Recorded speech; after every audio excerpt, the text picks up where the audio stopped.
प्रधानमंत्री नरेंद्र मोदी ने भारत के दो महानतम आध्यात्मिक और नैतिक नेताओं श्री नारायण गुरु और महात्मा गांधी जी के बीच ऐतिहासिक बातचीत के शताब्दी समारोह का उद्घाटन किया। इस मौके पर पीएम मोदी ने ऑपरेशन सिंदूर का जिक्र किया। उन्होंने दो टूक कहा कि दुनिया ने हाल ही में ये देखा कि भारत का सामर्थ्य क्या है। ऑपरेशन सिंदूर ने आतंकवाद के खिलाफ भारत की कठोर नीति को दुनिया के सामने स्पष्ट कर दिया। हमने दिखा दिया है कि भारतीयों का खून बहाने वालों के लिए कोई भी ठिकाना सुरक्षित नहीं। पीएम मोदी ने श्री नारायण गुरु और महात्मा गांधी के बीच ऐतिहासिक बातचीत के शताब्दी समारोह पर कहा कि ये परिसर देश के इतिहास की एक अभूतपूर्व घटना को याद करने का साक्षी बन रहा है। एक ऐसी ऐतिहासिक घटना जिसने न सिर्फ हमारे स्वतंत्रता आंदोलन को नई दिशा दी, बल्कि स्वतंत्रता के उद्देश्य को नए मायने दिए। 100 साल पहले श्री नारायण गुरु और महात्मा गांधी की वो मुलाकात आज भी उतनी ही प्रेरक है, उतनी ही प्रासंगिक है। पीएम मोदी ने कहा, 100 साल पहले वो मुलाकात सामाजिक समरसता और विकसित भारत के सामूहिक लक्ष्यों के लिए आज भी ऊर्जा के स्रोत की तरह है। इस ऐतिहासिक अवसर पर मैं श्री नारायण गुरु को नमन करता हूँ और महात्मा गांधी जी को भी अपनी श्रद्धांजलि अर्पित करता हूँ। श्री नारायण गुरु के आदर्श पूरी मानवता। श्री नारायण गुरु ने एक ऐसे समाज की परिकल्पना की थी जो भेदभाव से मुक्त हो।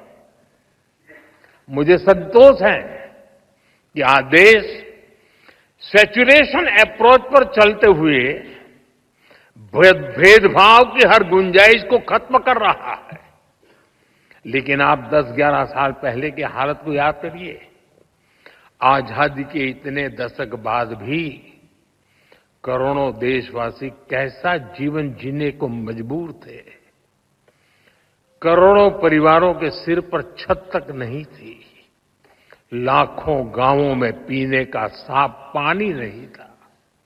छोटी छोटी बीमारी में भी इलाज कराने का विकल्प नहीं। गंभीर बीमारी हो जाए तो जीवन बचाने का कोई रास्ता नहीं। करोड़ों गरीब, दलित, आदिवासी महिलाएं मूलभूत मानवीय गरिमा से वंचित थे। और ये करोड़ों लोग इतनी पीढ़ियों से इन कठिनाइयों में जीते चले आ रहे थे कि उनके मन में बेहतर जिंदगी की उम्मीद तक मर चुकी थी।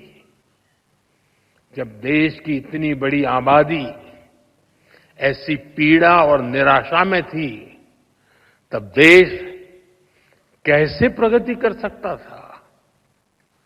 और इसलिए हमने सबसे पहले संवेदनशीलता को सरकार की सोच में ढाला। हमने सेवा को संकल्प बनाया। इसी का परिणाम है कि हम पीएम आवास योजना के तहत करोड़ों गरीब, दलित, पीड़ित, शोषित, वंचित परिवारों को पक्के घर दे पाए। Enlightenment through education, strength through organisation, prosperity through industry. उन्होंने खुद भी इस विजन को साकार करने के लिए महत्वपूर्ण संस्थाओं की नींव रखी थी। शिवगिरी में ही गुरुजी ने शारदा मठ की स्थापना की थी। मां सरस्वती को समर्पित ये मठ, इसका संदेश है कि शिक्षा ही वंचितों के लिए उत्थान और मुक्ति का माध्यम बनेगी। मुझे खुशी है कि गुरुदेव के उन प्रयासों का आज भी लगातार विस्तार हो रहा है। देश के कितने ही शहरों में गुरुदेव सेंटर्स और श्री नारायण कल्चरल मिशन मानव हित में काम कर रहे हैं।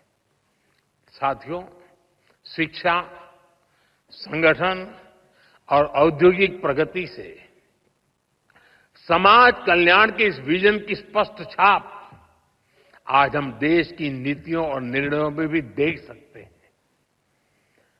हमने इनके दशक बाद, इतने दशक बाद देश में नई एजुकेशन पॉलिसी लागू की है। नई एजुकेशन पॉलिसी न केवल शिक्षा को आधुनिक और समावेशी बनाती है, बल्कि मातृभाषा में पढ़ाई को भी बढ़ावा देती है। इसका सबसे बड़ा लाभ पिछड़े और वंचित तबके को ही हो रहा है। साथियों, हमने पिछले एक दशक में देश में इतनी बड़ी संख्या में नई आईआईटी, आईआईएम, एम्स जैसे संस्थान खुले हैं, जितने आजादी के बाद 60 वर्षों में नहीं खुले थे। इसके कारण आज उच्च शिक्षा में गरीब और वंचित युवाओं के लिए नए अवसर खुले हैं। बीते 10 साल में आदिवासी इलाकों में 400 से ज्यादा एकलव्य आवासीय स्कूल खोले गए हैं।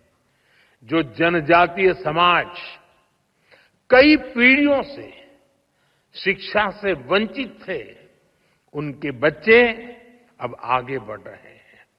भाइयों बहनों, हमने शिक्षा को सीधे स्किल और अवसरों से जोड़ा है। स्किल इंडिया जैसे मिशन देश के युवाओं को आत्मनिर्भर बना रहे हैं। देश की औद्योगिक प्रगति, प्राइवेट सेक्टर में हो रहे बड़े रिफॉर्म्स, मुद्रा योजना, स्टैंड अप योजना, इन सबका भी सबसे बड़ा लाभ दलित, पिछड़ा और आदिवासी समाज को हो रहा है।